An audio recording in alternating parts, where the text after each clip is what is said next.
এই কবরের সামান্য একটু চিত্র আপনাদের সামনে তুলে ধরি।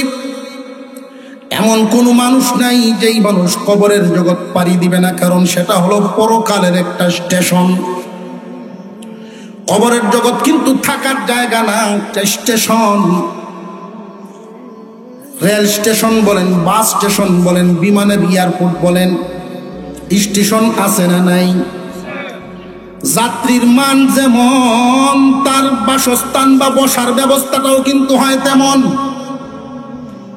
যারা যারা এয়ারপোর্টে গিয়েছেন, আন্তর্জাতিক বিমানবন্দরগুলোর দিকে যারা গিয়েছেন, তারা লক্ষ্য করেছেন ভিভিআইপি যারা যাত্রী হন তাদের জন্য ব্যবস্থা হয় একরকম। কর্মচারীও তাকে তাদের শোয়ার জায়গা, খাবারের ব্যবস্থা পর্যন্ত দেওয়া হয়। সাধারণ সম্মানী যাত্রী যারা থাকেন তাদের জন্য কর্মচারী খাবারের কোনো ব্যবস্থা নেই, কিন্তু সুন্দর চেয়ারের ব্যবস্থা দেওয়া আছে। আর যাত্রীর অবস্থা যদি এমন হয়, যাত্রী যদি আসামি হয়, তখন কিন্তু অবস্থাটা ভিন্ন। আমাদের দেশের অনেক ভাই সকল বিভিন্ন দেশে রুজি রোজগারের জন্য যে যান, ভিসা বা আকামা এই সমস্ত কাগজপত্রের মধ্যে পাসপোর্টে যদি কোনো ঝামেলা হয়, তখন পুলিশের হাতে ধরা পড়ে। আসামি হয়ে যখন দেশে ফেরত আসেন, তখন তাদেরকে কিন্তু মর্যাদার সাথে ফেরত দেওয়া হয় না। সাধারণ যাত্রীরা যেখানে বসতে পারে, আসামি হয়ে যারা ফেরত আসেন, আসামিদেরকে সেইখানে বসতে দেওয়া হয় না, আসামির সেলে রাখা হয়। ঠিক তেমনি ভাবে দুনিয়ার জমিন থেকে যারা বিদায় হব, কবরের স্টফিজ, কবর নামক স্টফিজে যখন আমরা অবস্থান নিব, এই স্টফিজটা যে হবে, যাত্রী যেমন তার জন্য ব্যবস্থাও তেমন। قال النبي صلى الله عليه وسلم القبر روضة من رياض الجنة أو حفرة من حفر النار। কবর হয়তো কারোর জন্য জান্নাতের একটা বাগান, আর না হয় জাহান্নামের একটা গাড়া হবে কবরের জগৎটা।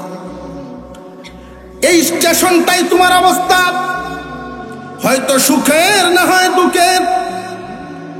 প্রশ্ন জাগতে পারে যে হুজুর, একই গুরুস্থানের মধ্যে গ্রামের সব মানুষকেই তো মাটি দেওয়া হয়, আলেম গয়রে আলেম, শিক্ষিত মূর্খ, নামাজি বেনামাজি, হালালপুর হারামপুর যা আছে সব এক গুরুস্থানের মধ্যে মাটি দেওয়া হয়। কারোর কবরস্থান জান্নাতি, কারোর কবরস্থান জাহান্নামী। কেমনে হয় বিষয়টা তো বুঝে আসে না। খুব সহজ একটা উদাহরণ যেন সকলে বুঝতে পারেন। একই রুমের ভিতরে দুইজন মানুষ ঘুমিয়েছে, আমরা দূর থেকে দেখতে পাই। দুইজন মানুষ পাশাপাশি বিছানায় ঘুমাইছে। একজন স্বপ্নে দেখেন বাঘ এবং সাপে তারে দৌড়ায়। ঘুমের ভিতরে লোকটা কি শান্তিতে না পেরেশানিতে? বাঘের দৌড়ানি খায় গাছের উপরে উঠে আশ্রয় নেওয়ার জন্য, তখন দেখে উপর থেকে একটা সাপ নামতেছে। নিচে বাঘ দাঁড়িয়ে আছে, উপর থেকে সাপ নামতেছে। লোকটার হালত কেমন? পাশাপাশি আর একজন মানুষ ঘুমিয়ে আছেন, উনি স্বপ্নে দেখেন ফুলের বাগানে ঘুরতেছেন। হরেক রকমের ফুলের বাগান, মাঝে মাঝে ফলের গাছ, বিবি সুসজ্জিত হইয়া তার ডানে যায় একবার, বামে যায় একবার। ফুলের মালা হাতে নিয়ে ঘুরতেছেন, স্বামীর গলায় দেওয়ার জন্য এক হাতে শরবতের গ্লাস নিয়ে ঘুরতেছে। এই মানুষটার মনের হালত কেমন? আর ওই মানুষটার মনের হালত কেমন? আল্লাহ পাক রব্বুল আলামিন কবরের জগৎটাকে এইভাবেই বানায় রাখছেন। তামুতুনা কামা তাহইউন ওয়া তুহশারুনা কামা তামুতুন। চলন যদি ভালো হয়, মরণ ভালো হবে। মরণ যদি ভালো হয়, কবর, হাসর, মিজান সব ভালো হবে। দুনিয়ার জমিনে একজন মানুষ 20টা মার্ডার করলো, তারে যদি ফাঁসি দেয় কয়বার দিতে পারবো? আরো জোরে কর। বলি এক মার্ডারের বিচার হইল, বাকি 19টা রইল, এই বিচার কই তো? এই জন্যই পরকাল। কথা বুঝে আসতে? দুনিয়ার জমিনে একজন মানুষ মনে মনে কখনোই সে চায় না বুড়া হইতে, চির যৌবন ধরে রাখতে চায় প্রত্যেকটা মানুষের অন্তর। মানুষের অন্তর চায় চিরদিন যুবক থাকার জন্য, চির যৌবন ধরে রাখার জন্য, কিন্তু দুনিয়াতে পারে না, কারণ দুনিয়া চিরদিন যৌবন ধরে রাখার জায়গাই না। আল্লাহ পাক রব্বুল আলামিন যেই দিন জান্নাতের ভিতরে ঢুকাইবেন, 33 বছরে পূর্ণ করে ঢুকাইবেন, জীবনে কোনোদিন 33.5 হবে না। আরো জোরে কর না। এই দুনিয়ার জমিনে কোনোদিন কোনো মানুষ চায় না তার বাড়ি ঘর পদ পদবি তার শান শৌকত যা আছে হাত ছাড়া হোক, কোনোদিন ছাড়তে চায় না। কিন্তু সারম লাগে না লাগে না? জান্নাতের ভিতরে আল্লাহ 10 দুনিয়ার সমান একটা জান্নাতের মালিকানা দিবেন, জীবনে কোনোদিন হাত ছাড়া হবে না। দুনিয়ার জীবনে মানুষ গরিব হইতে চায় না, অথচ হওয়া লাগে। বুড়া হইতে চায় না, অথচ হওয়া লাগে। অসুস্থ হইতে চায় না, কোনো মানুষ সুস্থ থাকতে চায়, অসুস্থ হইতে চায় না। কোনো অন্তর নিজে নিজে রোগী হইতে চায়। দুনিয়াতে হওয়া লাগে না লাগে না? সুস্থ হবে না কোন দিন, অসুস্থ হবে না কোন দিন, জান্নাতে যাইবে যেই দিন। সুতরাং পরকালের বিশ্বাস ছাড়া আমাদের কোনো গতি নাই। একজন মানুষের পূর্ণতা পাবে পরকাল, পরকালের আগে পূর্ণতা পাবে না। মুসলমান ইমানদার ভাইয়েরা আমার, আল্লাহ পাক রব্বুল আলামিন এই কথাটাই স্মরণ করায়া দিলেন, এই দুনিয়ার জমিন তোমার মনের চাহিদা পূরণ করার জায়গা না। মন কল্পনা, একটা বিশাল এক রাজ্য। এখান থেকে যদি কিশোরগঞ্জে যাই, মিনিমাম 2 ঘন্টা সময় এত লাগতো না? কমপক্ষে তো 1 ঘন্টা লাগতো, ঠিক না বেটা? মনে মনে গেলে, মনে মনে গেলে মনের পরিধিটা বুঝতে পারছেন কিনা? একজন মানুষ মনে মনে ইচ্ছা পোষণ করা, যা মনে চায় তা পূরণ হওয়া, এটা দুনিয়া থেকে সম্ভব, জান্নাতে সম্ভব। মানুষের মনের আকাঙ্ক্ষা পূর্ণ করবেন আল্লাহ, এমন একটা জায়গা বানায়া রাখছেন, সেটার নাম আরো জোরে কার। ইন্নাল্লাযীনা আমানু ওয়া আমিলুস সালিহাতি কানাত লাহুম জান্নাতুল ফিরদাউসি নুজুলা খালিদিনা ফিহা লা ইয়াবগুনা আনহা হিওয়ালা। আল্লাহ পাক রব্বুল আলামিন বলেন, যারা ঈমান এনেছে এবং নেক আমল করছে, যারা ঈমান আনবে এবং নেক আমল করবে, আল্লাহ পাক রব্বুল আলামিন ঈমান এবং নেক আমল এই 2 দৌলতওয়ালাকে জান্নাতের মেহমান বানাবেন। আর হুজুরে কন্যা সুবহানাল্লাহ, জান্নাতের মেহমান হইতে রাজি আছিনি? দুনিয়ার জমিনে দেখছেন নি, মেহমান কিন্তু বেশি দিন থাকে না। বুঝছে হচ্ছে কই? জামাইও যদি শ্বশুর বাড়ি চায়, 3 দিনের বেশি হইলেই দেখবেন সরাসরি যদি শ্বশুরের কিছু নাও কয়, শাশুড়ির কাছে গিয়া বলে কই বেটা চাইছে কি তারি?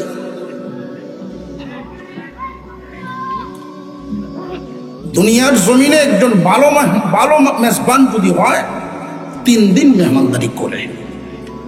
আর যদি মেজবান কিরফি নয়, মেহমান দেখকেই কইব, বহুদিনে দেখলাম কেমনে গরিবের বাড়িতে আত্মীয় ভালো হইলেই দেখবেন এক বাপ ধরেছে, কদর যে দেওয়াটা দিছে। দেখ বলবো যে আজকে তো মনে হয় তাকটা দিন যাইবেন গিয়া, আরেকদিন কোন দিন আইবেন করে যাবেন, পরে কিন্তু না তাকিয়ে গেলে হইতো উড়ানো বিদায় দিতেছে। এরপরেও যদি এই মেহমান তার মতোই হয় যে আজকে কে যাও না লেগে দিবাই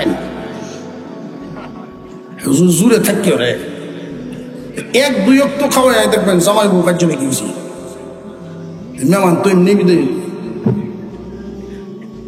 মেজবান যদি ভালো হয় 3 দিন মেহমানদারি হয়।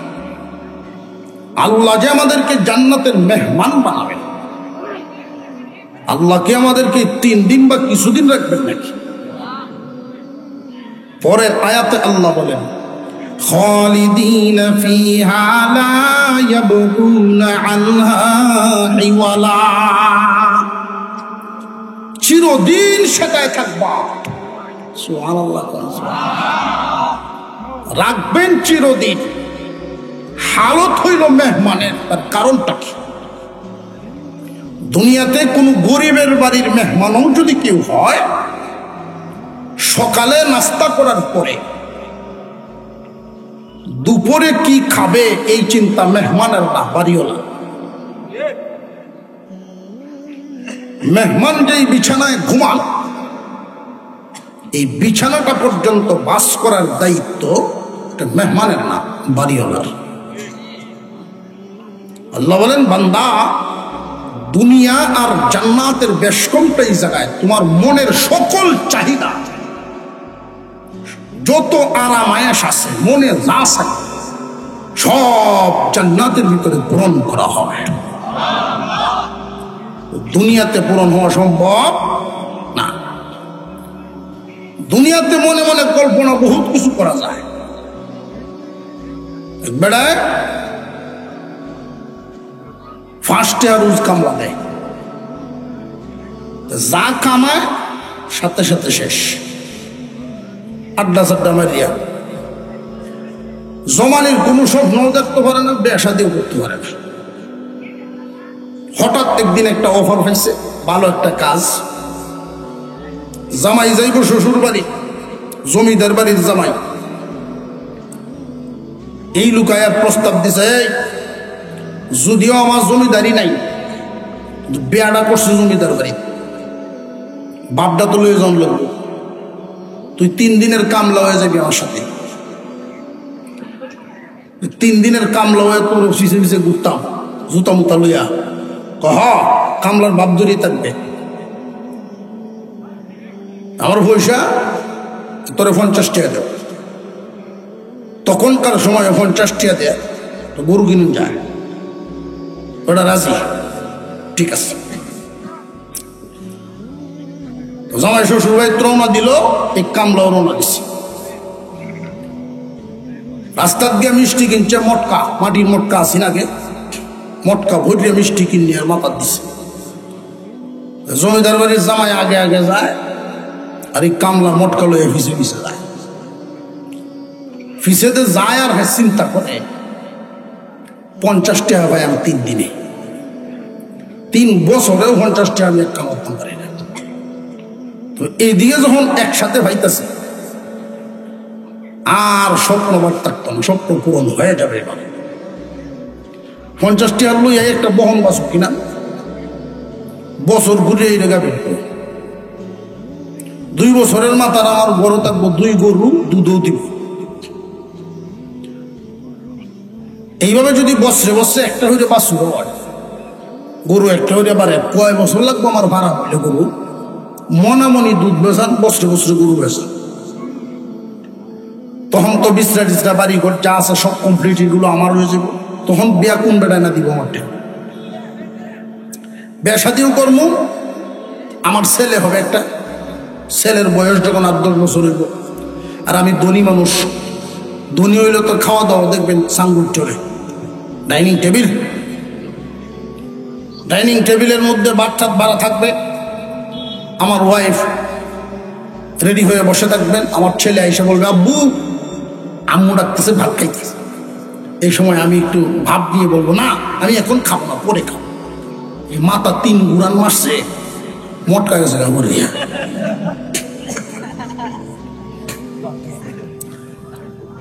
যেই মটকা গেছে বদলিয়া জমিদার বাড়ি জামাই কোরআন দিয়ে ছায়াদের সর্বনাশ করছে। সমতল একটা জায়গা ফোর বাড়িটা আবার দেখা যায় এমন একটা জায়গাতে কামনা করে। কি কামনা করলে তুই? আপনার রাগটা একটু কমও হয়, গুসাটা কম দেওয়া হয়। আপনার তো এক মটকা মিষ্টি গেছে আর আমার তো সব গেছে। তোর কিতা গেছে? ওইটার ভিতরে আমার গরুর ফার্ম, বউ বাচ্চা, বাড়ি ঘর সব আছে। বাস্তব কল্পনা। দুনিয়া শুধু কল্পনা করা যায়, বাস্তবায়ন হওয়া সম্ভব না। মনে মনে চাওয়া যাবে, মনে মনে বলা যাবে, কিন্তু পূরণ হওয়া সম্ভব। সমস্ত মানুষের সব আকাঙ্ক্ষা দুনিয়াতে পূর্ণ হওয়া সম্ভব না। পূর্ণ হওয়ার জায়গা হলো জান্নাত। আল্লাহ পাক রব্বুল আলামিন জান্নাতের ভিতরে আপনি আমাকে যখন ঢুকাইবেন, জান্নাতের সামনে দুইটা ঝর্ণা থাকবে। একটা ঝর্ণার পানি দিয়ে গোসল দেওয়া হবে, আর একটা ঝর্ণার পানি পান করানো হবে। যেই মাত্র ঝর্ণার পানি দিয়ে গোসল দেওয়া হবে, আপনার আমার বডি আর এমন বডি থাকবে না। আদম আলাইহিস সালামের বডি প্রত্যেক জান্নাতীকে আল্লাহ দান করবে। সুন্দর হবে ইউসুফ আলাইহিস সালামের চাইতেও সুন্দর। জীবনে কোনোদিন চামড়া কুচ হবে না, চেহারা মলিন হবে না। 33 বছরের যুবক বানায় জান্নাতের ভিতরে ঢুকানো হবে। কণ্ঠস্বর দেওয়া হবে দাউদ আলাইহিস সালামের কণ্ঠের চেয়ে সুন্দর। দুনিয়ার জমিনে কণ্ঠ যাদেরকে আল্লাহ দেন, এই কণ্ঠ কি চিরদিন থাকেনি? কোন শিল্পী বলেন, কণ্ঠওয়ালা বলেন, সে কিন্তু চায় না তার কণ্ঠ নষ্ট হোক। কিন্তু হয়নি না, হয় না।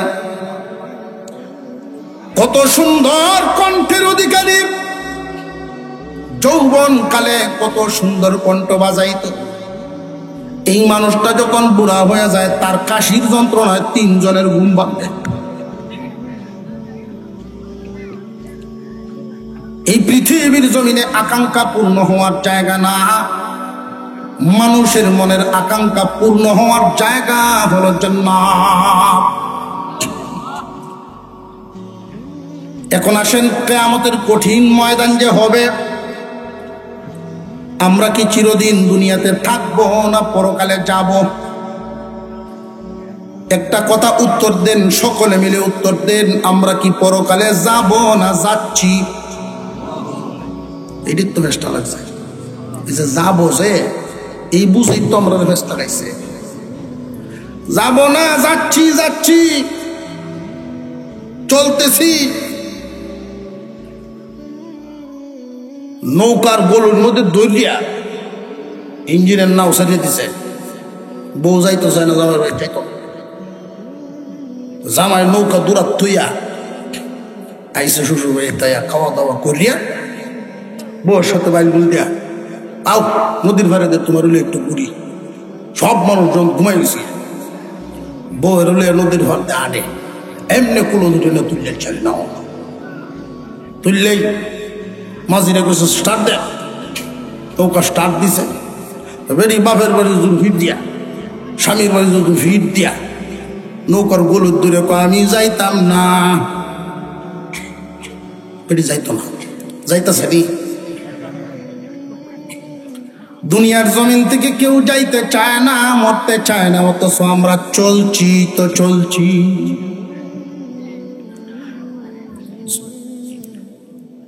কদম ছুঁয়ে মর কদম, নজর ছুঁয়ে দুনিয়া। কদম যায় কবরের দিকে, নজর তাকে দুনিয়ায়। এক একটা মুহূর্ত যায় বান্দা, তুমি এক এক মুহূর্ত কবরের দিকে আগাইতেছ। তুমি যাইবা বইল না, যাচ্ছ বলো, যাচ্ছ, তুমি যাচ্ছ। এই দুনিয়ার জমিন থাকার জায়গা না। কবরের জগৎ আমাদের সামনে একটা শ্রেষ্ঠ বীজ। এই কবরের সামান্য একটু চিত্র আপনাদের সামনে তুলে ধরি। এমন কোন মানুষ নাই যেই মানুষ কবরের জগৎ পাড়ি দিবে না, কারণ সেটা হলো পরকালের একটা স্টেশন। কবরের জগৎ কিন্তু থাকার জায়গা না, একটা স্টেশন। রেল স্টেশন বলেন, বাস স্টেশন বলেন, বিমানের এয়ারপোর্ট বলেন, স্টেশন আছে না নাই?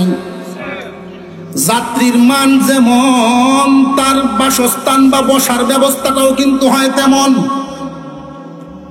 যারা যারা এয়ারপোর্টে গিয়েছেন, আন্তর্জাতিক বিমানবন্দরগুলোর দিকে যারা গিয়েছেন, তারা লক্ষ্য করেছেন ভিভিআইপি যারা যাত্রী হন তাদের জন্য ব্যবস্থা হয় একরকম।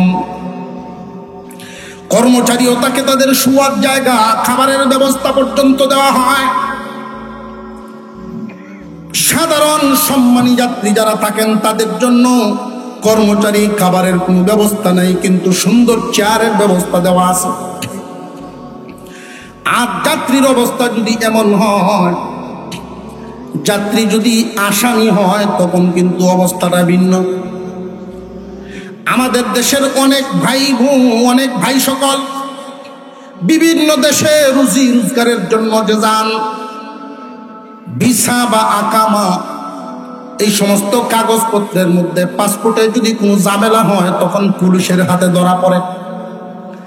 আসামি হয়ে যখন দেশে ফেরত আসেন, তখন তাদেরকে কিন্তু মর্যাদার সাথে ফেরত দেওয়া হয় না। সাধারণ যাত্রীরা যেখানে বসতে পারে, আসামি হয়ে যারা ফেরত আসেন, আসামিদেরকে সেইখানে বসতে দেওয়া হয় না, আসামির সেলে রাখা হয়। ঠিক তেমনি ভাবে দুনিয়ার জমিন থেকে যারা বিদায় হব, কবরের স্টফিজ, কবর নামক স্টফিজে যখন আমরা অবস্থান নিব, এই স্টফিজটা যে হবে, যাত্রী যেমন তার জন্য ব্যবস্থাও তেমন। قال النبي صلى الله عليه وسلم القبر روضة من رياض الجنة أو حفرة من حفر النار। কবর হয়তো কারোর জন্য জান্নাতের একটা বাগান, আর না হয় জাহান্নামের একটা গাড়া হবে কবরের জগৎ। এই স্টেশনটাই তোমার অবস্থা, হয়তো সুখের না হয় দুঃখের।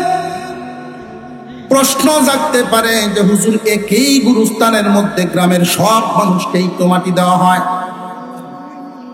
আলেম গয়রে আলেম, শিক্ষিত মূর্খ, নামাজি বেনামাজি, হালালপুর হারামপুর যা আছে সব এক গুরুস্থানের মধ্যে মাটি দেওয়া হয়। কারোর কবরস্থান জান্নাতি, কারোর কবরস্থান জাহান্নামী। কেমনে হয় বিষয়টা তো বুঝে আসে না। খুব সহজ একটা উদাহরণ যেন সকলে বুঝতে পারেন। একই রুমের ভিতরে দুইজন মানুষ ঘুমিয়েছে, আমরা দূর থেকে দেখতে পাই।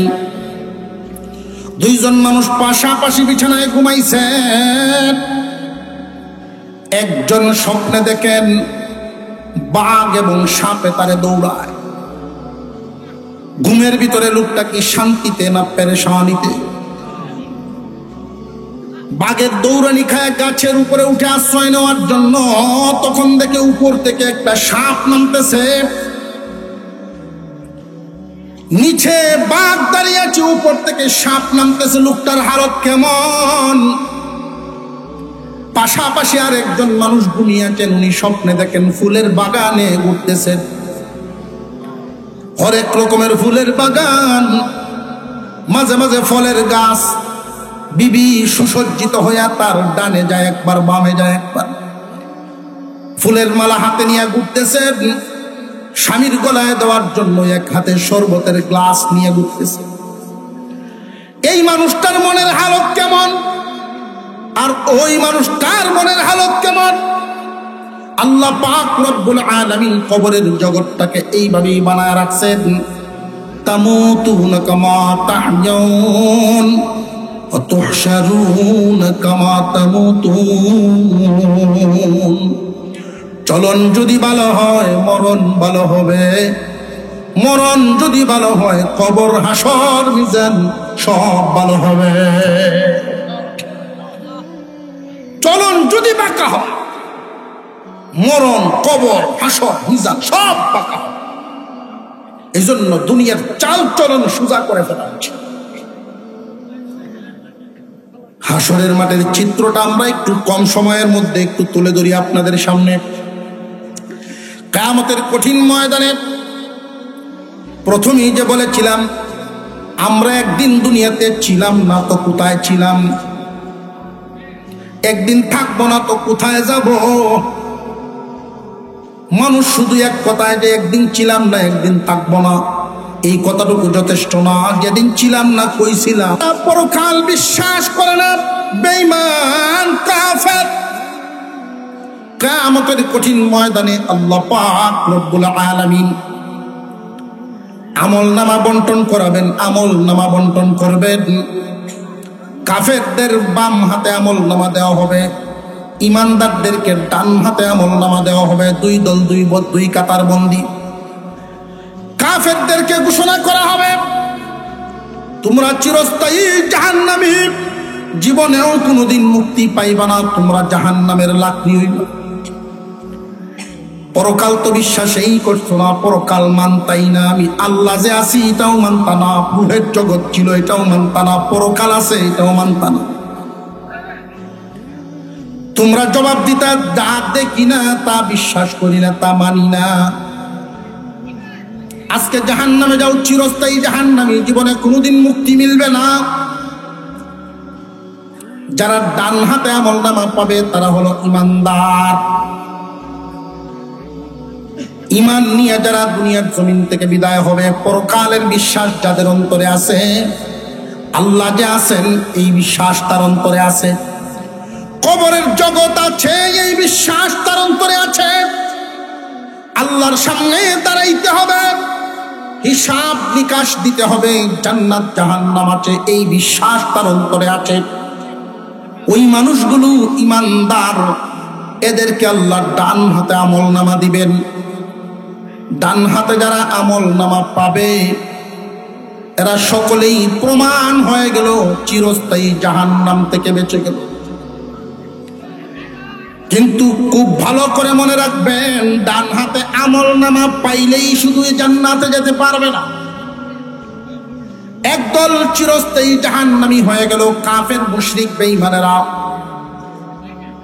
ডান হাতে আমলনামা পাবে ইমানদারেরা, ডান হাতে আমলনামা নিয়ে দাঁড়ায় থাকবে। এবার দ্বিতীয় পর্যায় শুরু হবে।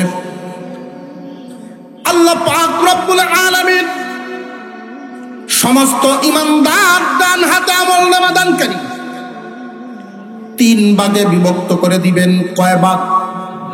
আরো জোরে কোন কয় ভাগ? তিন ভাগে বিভক্ত করবেন। এক দলকে আল্লাহ ডাক দিয়ে বলবেন, ও আমার মুহাব্বতের প্রিয় বান্দারা, বিচার কার্য শুরু হওয়ার আগেই তোমরা জান্নাতে চলে যাও। বিনা হিসাব জান্নাত, বিনা হিসাব জান্নাত। নবিয়্যিন ওয়াস সিদ্দীকিন ওয়াস শুহাদা ওয়াস সালিহিন, চার দল বিনা হিসাব জান্নাত, এদের কোনো হিসাব নিকাশ নাই। ওলিগণ, শহীদগণ, নবীগণ, সিদ্দিকগণ, তারা এই চার দল বিনা হিসাবে জান্নাত। ইমানদার মুমিনরা কয় দলে বিভক্ত হয়েছিল? একদল কিন্তু বিনা হিসাবেই চলে গেলেন। রইল এখন কয় দল? এই দুই দলের মধ্যে এক দলের হিসাব নিকাশ হবে, তবে আল্লাহ সহজ করে দিবেন। এক দলের হিসাব হবে ঠিক, সহজ হিসাবে তারাও মুক্তি পাবে, জাহান্নামের আগুনের না জ্বলাই তারাও জান্নাতে যাবে। তারা হইলেন পরহেজগার মুসলমান, পরহেজগার মুমিন। তৃতীয় যেই দলটা হবে ইমানদার তবে গুনাহগার। এই গুনাহগার মুসলমানদের কঠিন হিসাব হবে। এদেরকে জাহান্নামের আগুনে জ্বালাইয়া তারপরে মুক্তি দেওয়া হবে, জান্নাত পাবে। জাহান্নামের আগুনে জ্বলবে কে কি পরিমাণ, যার অপরাধ প্রমাণ হবে যেই পরিমাণ। অনেক মানুষ উদাসীন মন নিয়ে আল্লাহ দয়ার সাগর এই আশায় দাদারসে পাপ করে যাচ্ছে, আল্লাহর হুকুম লঙ্ঘন করে যাচ্ছে। আমাদের এক হুজুরকে জিজ্ঞাসা করা হলো, হুজুর আল্লাহ তো দয়ার সাগর। বলে হ, কোন সন্দেহ নেই, আল্লাহ যে দয়ার সাগর এতে কোনো সন্দেহ। আপনারা ঘুমো, আমার কথা বুঝতেছেন আপনারা? আল্লাহ যে দয়ার সাগর এতে কোনো সন্দেহ আছে? তো উনি সরকারি অফিসার, উনি বলেন আল্লাহ যদি দয়া করে, আল্লাহর দয়ায় উনি কি পারেন না সকলকে মাফ করে জান্নাত দিতে? হ্যাঁ পারেন। আল্লাহ যদি দয়া করে আমরা মাফ করে জান্নাতে নিয়ে নেন, তাহলে আপনারা সারা জীবন কষ্ট করে যেই জায়গা, আমরাও সেই জায়গা। মাইসপত যে কষ্টটা করে গেলে হুজুরা দেখো,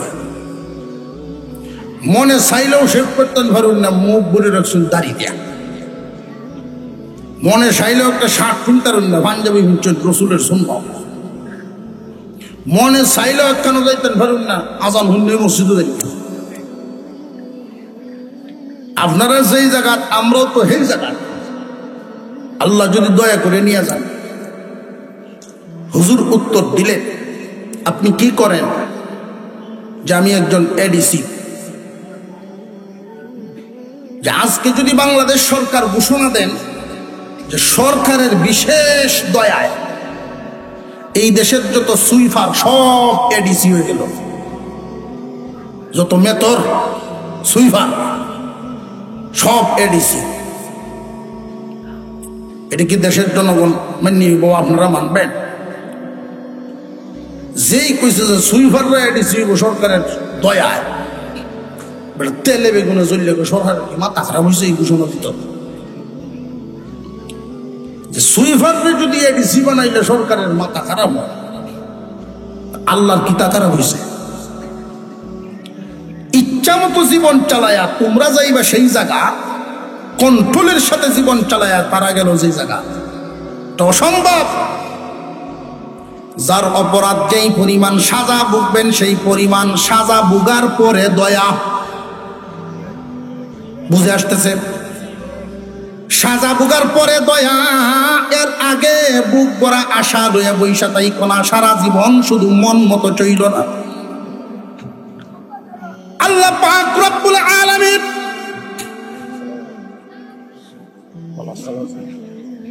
পরহেজগার ইমানদারদেরকে আল্লাহ হিসাব নিবেন, ঠিক সহজ হিসাবে জান্নাত দিবেন। একদল ইমানদার বিনা হিসাবে জান্নাতি, আর একদল ইমানদার সহজ হিসাবে জান্নাত। এদের হিসাব বিকাশটা হবে ঠিক, তবে খুব সহজ হয়ে যাবে। আল্লাহ পাক রব্বুল আলামিন যে ঘোষণা দিলেন, খুব ভালো করে মনে রাখবেন যে ঘোষণা দিলেন, ইন্নাল্লাযীনা আমানু ওয়া আমিলুস সালিহাত। কয়টা গুণ? দুইটা। এক নম্বরে ঈমান, দুই নম্বরে নেক আমল। আমল মানে কাজ, নেক মানে ভালো। আমল মানে কাজ, নেক মানে ভালো। এখানে আরেকটা কথা জানা থাকা দরকার, সব কাজ কিন্তু আমল না। আরবিতে ফেইল, ফেইলের অর্থ কাজ, আমল অর্থ কাজ। আমল ওই কাজকে বলা হয় যেটা অভ্যাসে পরিণত হয়, বারবার করা হয়, বারবার করা হয়, সারা জীবন করা হয়, রইল আমল। বুঝে আসতেছে? ছোট এক বাচ্চা লয়ে এসে আমার দ্বারা, হুজুর একটু ফুদে দিন। যেটির কি হয়েছে ফু দিতাম, এটা পেশাবের আমল হয়েছে। কয়টি পেশাবের আমল হয়েছে মানে প্রত্যেক দিন বিছনা করতে দেয়, প্রত্যেক দিন বিছনা করতে দেয়। পেশাবের আমার আমল হয়ে যাবে, প্রত্যেক দিন করে যে এটা আমল হয়েছে। কথা বুঝতে আসতেছে আপনাদের? নেক আমল, নেক কাজ অভ্যাসে পরিণত হয়েছে। এই নেক কাজটা যদি অভ্যাসে পরিণত করতে পারেন, আপনি পরহেজগার। ওলি যদিও হইবার না পারেন, সহজ হিসাবে আল্লাহ জাহান্নামের আগুনে না জ্বালায় জান্নাত দিবেন।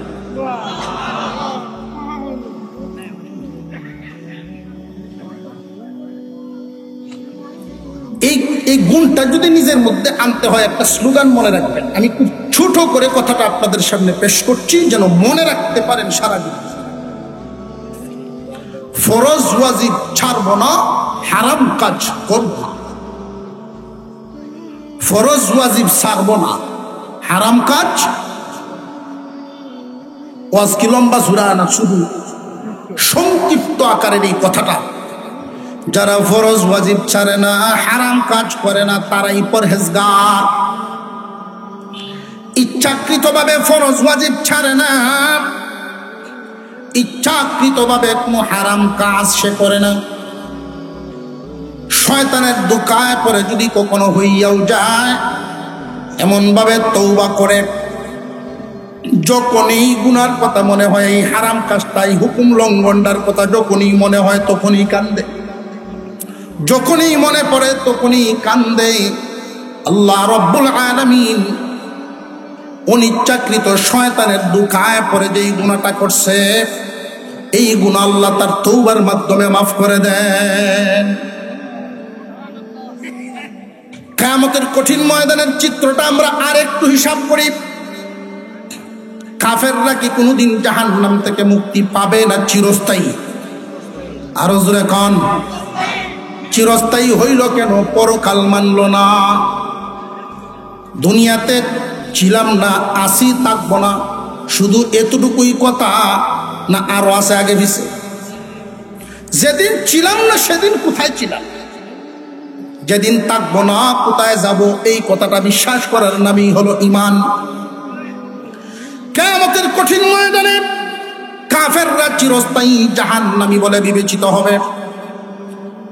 আল্লাহর ওলিগণ, সিদ্দিকগণ, শহীদগণ, নবীগণ, এই চার দল, নবীগণ, শহীদগণ, সিদ্দিকগণ, ওলিগণ, এই চার দলকে আল্লাহ বিনা হিসাবে জান্নাত দিয়ে দিবেন।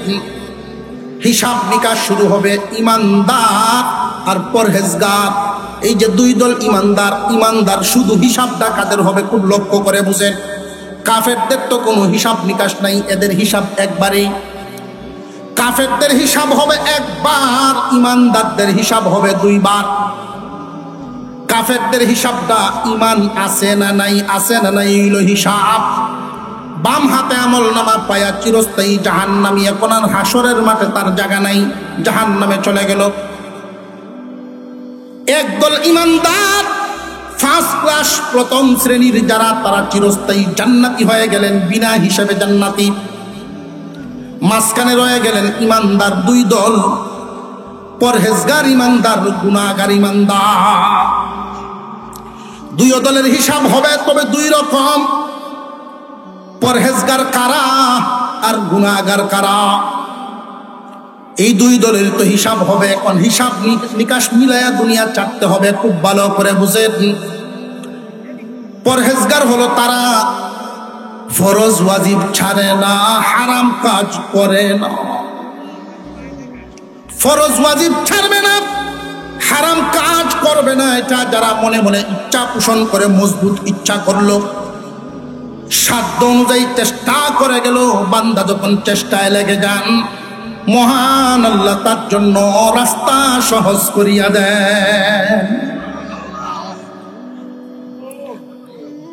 ফরজ ওয়াজিব ছাড়ে না, হারাম কাজ করে না, এদের হিসাব নিকাশটা হবে ঠিক খুব সহজ হিসাবে। আল্লাহ আয় ব্যয় হিসাব করে এদেরকে মাফ করে দিবে।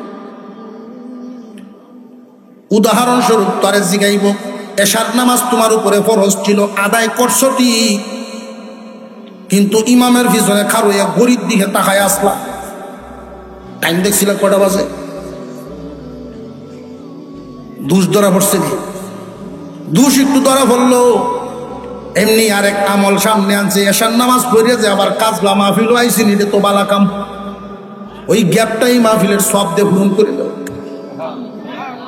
তখন বুঝে আসতেছে পরহেজগার মুমিন গুনাহ যতটুকুন থাকবে নেকি দিয়ে আল্লাহ পূরণ করে সহজ হিসাবে তারে জান্নাত দিবেন, জাহান্নামে নিবেন না। রইল গুনাহগার, ইমান আছে ঠিক কিন্তু আমলে গন্ডগোল। নিবেন কোথায় এদেরকে? যে কাফেররা যেই জায়গায় তারাও যাইব সেই জায়গায়। কাফেরদেরকে জাহান্নামে জায়গা দিলেন, এই গুনাহগার ইমানদারদেরকে আল্লাহ জাহান্নামে নিবেন।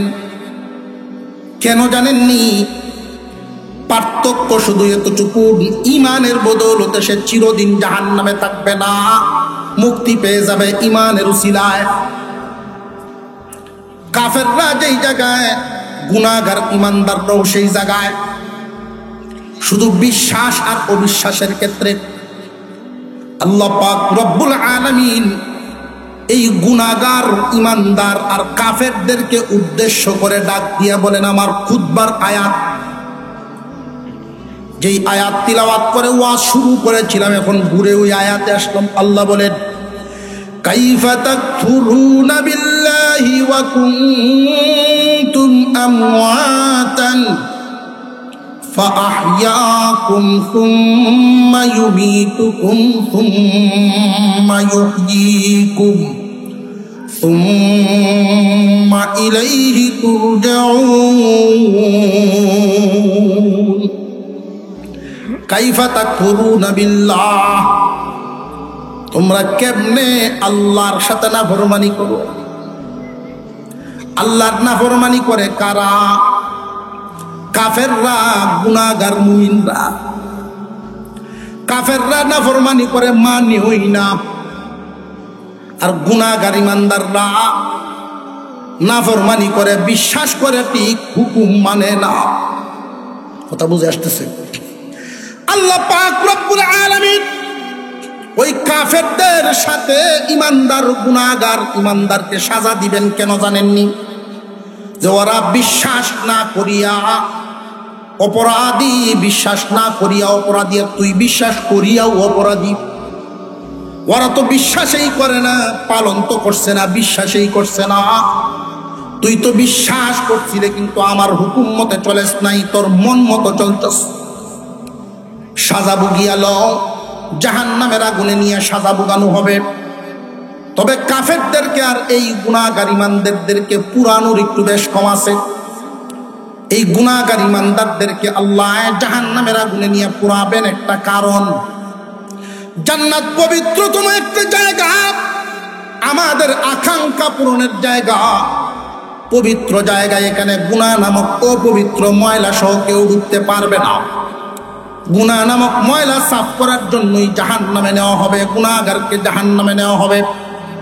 কাফেররা জাহান্নামে পূর্বে লাকড়ির মতো কয়লা হবে, আর ইমানদাররা জাহান্নামে পূর্বে স্বর্ণের মতো কাঠি হবে। লাকড়ি পুরানো আর স্বর্ণ পুরানো কি সমান না বেশ কম আছে? লাকড়ি পুরাইলে কয়লা হয়, স্বর্ণ পুরাইলে কাঠি হয়। কারে পুরাইবেন কি পরিমাণ? যার গুনার খাত যে পরিমাণ, খাত যে পরিমাণ পুরানো হবে সেই পরিমাণ। এখন বুঝিয়া শুনিয়া গুনাহ করো বান্দা। আমরা কি দুনিয়ার জমিন থেকে যে যাচ্ছি, কবরের স্টেশন নিব, এরপরে জান্নাতে যাইতাম, আমাদের জায়গা, আসল টার্গেট আমাদের কোনটা? আরো জোরে কর। মনে মনে যে আমরা চাই চির যৌবন থাকতো আমার, এই আশা পূরণ কি দুনিয়ায় হবে না জান্নাতে? আমি চির সুস্থ মানুষ হইতাম, চির সবল থাকতাম, এই আশা কি পূর্ণ হবে দুনিয়ায় না জান্নাতে? জীবনে কোনোদিন চামড়া কুচ হবে না, আমার চেহারা মলিন হবে না, এই আশা কি পূর্ণ হবে দুনিয়ায় না জান্নাতে? মনে যা চায় তাই হইতাম, মনে যা চায় তাই হইতো, এই আশাও কি পূর্ণ হবে দুনিয়ায় না জান্নাতে? জান্নাতে যে যাইতাম আকাঙ্ক্ষা পূরণের জায়গায়, জুলিয়া পুরিয়া না না জুলিয়া। যদি ওলি হইবার নাও পারেন, গুনাহগার হওয়ার রাস্তা ছাড়েন। অন্তত পরহেজগার হইয়া যদি মরবার পারেন, পরহেজগার হইয়া যদি মরতে পারেন, সহজ হিসাবে জাহান্নামে না গিয়া সহজ হিসাবে আল্লাহ জান্নাত দিয়া দিবে। এই পরহেজগার হইব কিভাবে? ফরজ ওয়াজিব ছাড়ব না, হারাম কাজ করব না। ফরজ ওয়াজিব ছাড়ব না, হারাম কাজ মনরে বোঝা। হারাম কেন করছেন, কোন কারণে, কার জন্য করছেন, এই মনটা একটু বুঝান, মনটারে বুঝান। হিসাব কিন্তু আপনার দিতে হবে, আর কেউ দিবেন। আপন দুই ভাই, একটা বড় একটা ছোট। এই ঘটনাটা শেষ করে আমার আলোচনা শেষ। আপন দুই ভাই, তো ছোটটা কিছুদিন মাদ্রাসা পড়ছে, নামাজ কালাম পরে দাওয়াতে তাবলীগে সময় দেয়, আর বড়রা এলাকার নাম করা শুধু এটা রাত হইতে গেলে কয় লাভের লাভ, লাভের লাভ, হিসাব মেলায় গেল। তা ছোট ভাই বললার দ্বারা গিয়ে বোঝায়, ভাই তুমি কেন লেগে নি দুনিয়ার পাগল হইছ, এই যে এত লাফালাফি এত পাগল হইছ, আল্লাহর কাছে হিসাব কিন্তু তুমি একলা দিবা। যদিও সবকিছু তুমি সবার জন্য করতেছ, হিসাব কিন্তু তুমি একলা দিবা। বড় ভাইয়ের ধমক দোকান বন্ধ কর, এটা শিখতাছস, মুন্সি হইছিস, এটা শিখতাছস। আমি কষ্ট করি, যাতাই করি না হলে সবার লাগিন করি, আর হিসাব বুঝে আমি একলা যাব। জি ভাই, হিসাব আপনার একা দিতে হবে, আপনার জিম্মাদারি কেউ গ্রহণ করবে না। এটা কোনো কথা হইল? যদি আপনি পরীক্ষা করতে চান, পরীক্ষা করে দেখেন। পরীক্ষা কেমনে করতাম? আপনি মরার আগে একদিন মরেন, কয়টি কি তার কাজ মরার আগে মরণ, এটা ভাসি লাগুন লাগবো না। আপনি এমনি কোনো হান্ত ঘুরান দেয় যখন বড় আইন উড়ানো আয়া বড় আর গ্রহণ না, যে উড়ান লাগাত আইয়া এমনি একটা মাথা ঘুরান দিয়ে শিক্ষার্থী হইলে দেবেন কে জামি রেজাল্ট খাইবেন, এটা সুরের কাছে। এরপরে যা করম লাগে আমি করবো না, আপনি খালি হুম পাই। আচ্ছা যা, ছোট ভাইয়ের বুদ্ধি অনুযায়ী বড় আরেকদিন করতে ঘুরান দেয় আয়া এমনি জিনিস ঘুরেছে কোনটা ফুরিয়েছে, জামি আটকিছে, এই জামি তো আর চলে না। বাপ হাসিন গরো বুড়া মানুষ, উনি আয় ভূতের মাথার দ্বারা কান্দে, ও আল্লাহ আমি বুড়ারে ছয়ে তুমি সিরিয়াল উল্টা পাল্টা করতেছ, আমি এখন সিরিয়াল, আমার ভূতরে কই নাও। বাপে কান্দে, মা কাঁদতেছে, পুত্রে আমি ফেরত হইছি, আমারে না নিয়ে আমার ভূতরে কেড়ে নেও, আমারে নেও গাও আল্লাহ। বিবি শব্দ চাইছে, সাদের জীবন হইব বিহল তুমি বিহনে, ও এক কান্দে, সাদের জীবন হইব বিহল তুমি বিহনে, কান্দাছে। বেড়া জানি আজকে মনে মনে করতেছে, হ্যাঁ মুন্সিরিয়া দিয়ে আমার হয়েছে দেওয়া কি কান্দা কান্দাছে মনে মনে। তো কেউ ডাক্তার আনছে, কবিরাজ আনছে, এই যে পরীক্ষা নিরীক্ষা করতেছে, ইঞ্জেকশন দেয়, সেলাইন দেয়, জামি তো ছুটে না, জামি তাহলে ছুটত নিজের লাগাই রাখছে। সত্যি যদি ওষুধ না করতে ভালো হইল, ঠিক না ঠিক? তো একটা দৌড় দেখেছে, খবর ভাইয়া শুরু ভাই আইসে, বাপ একদম চাই তুমি মসজিদে যাস, হুজুরের সাথে ঘুরস, একটু হু কালাম দেয়, এমনি হুজারা দেয়, দিতেছি। দাঁড়ো বইছে, বইয়া ফু দেয়া ভাইয়ার একটা গোসা দেন, বেদনা আমার এত আসছে, ভাইয়ের শরীরের বেদনা রূপ আমার এত আসছে, খুব ভারী রূপ। এখন এইটা কেলা লইবেন, লই ভাই ভালো হয়েছে। এই রূপ যদি কেউ নিয়ে যান, ভাই সুস্থ হয়ে যাবে। তবে যে নিবেন বাঁচতেও পারে, মরতেও পারে। এখন দেখা যায় সবাই কান্দা বন্ধ হইয়া একজন আর একজনের দেখে চায় আছে, খেলা লইতে পারে। দুনিয়া কি দেয়া, আর দুনিয়া ও এর একটা অর্থ হলো কমি না হোনা। কথা বুঝে আসতেছে আপনাদের? কেউ কেউ না, ছেলে নিজেই কইতেছে, আব্বা আমি আপনার ছোট ভূত, ভাই সাহেব আপনার বড় ভূত, আপনি একটু আগে কাঞ্চন, আমারে নৌকা, আমারে নৌকা, আপনি লইন বেদনাটা, মাত বলিটা কমায় করিস। আল্লাহ থেকে বড় অসুস্থ তুই আল্লাহ থেকে বড় অসুস্থ। আল্লাহ যে ফয়সালা করতেছে সেটা তা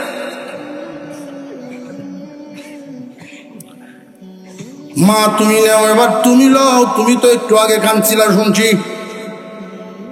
মায়ের জবাব দেয়, তোর আব্বা পুরুষ মানুষ বহন করতে পারলো না, আমি মহিলার দুর্বল ভাইছস। এখন জিগাই যে সাদের জীবন হইব বিফল, তুমি বিহনে এলাকা দোষ ভাবি আমরা সাদের জীবন বাসো লোহাই বেটে জব দিছে দেশ কি বেটা ভাব পড়ছে এমনি বেটা উড়ান দে উড়ান দে উঠে বই উঠছে ভাই বুঝছি বুঝছি আমি। এই দুনিয়া এটার নাম ফরজ ওয়াজিব ছাড়বো না, হারাম কাজ করবো না। একজন মানুষ শুধু পেটের ক্ষুধা নিবারণের জন্য খাবার খাওয়ার জন্য সুদ খাওয়া লাগে না। পেট ভরে পেটের ক্ষুধা নিবারণের জন্য সুদকুর হওয়া লাগে না। সুদকুর হয়ে মানুষ টিনের ঘর পাল্টায় বিল্ডিং বানানোর জন্য। এমন পাগল ব্যাকল কে আছে যে তুমি চলমান অবস্থায়, তুমি যাওয়ার পথের যাত্রী অবস্থায় নিজে অপরাধী হয়ে আরেকজনের জন্য বিল্ডিং বানায় তৈরি যাও? এচ্ছে বোকা কে হইত? পরহেজগারির জীবনযাপন ধারণ করো, অন্তত গুনাহগার হয়ে মরো।